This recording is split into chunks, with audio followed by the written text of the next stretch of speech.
আমি জানি আমার কষ্টের কথা কারো কাছে বলতে পারবো না। তাই তো টিকটকে এসে আমার কিছু ফ্রেন্ড ফলোয়ারের সাথে আমার দুঃখ কষ্ট শেয়ার করি। এক বেইমানে আমার জীবনটা নষ্ট করে ফেলছে।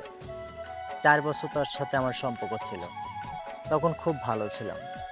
যখন তার প্রিয় মানুষটারে খুঁজে পাইল, তখন আমি পর হয়ে গেলাম। তুমি নিজেও শান্তিতে থাকতে পারবা না। কারণ মানুষকে কাঁদালে নিজেকেও কাঁদতে হয়। আর একটা কথা মনে রাখবা, সত্য কখনো চাপা থাকে না। সত্য এক সময় না এক সময় প্রকাশ হয়ে যায়। তো তোমার সত্যটাও প্রকাশ হবে কবে, এই আশাতেই করে আছি আমি।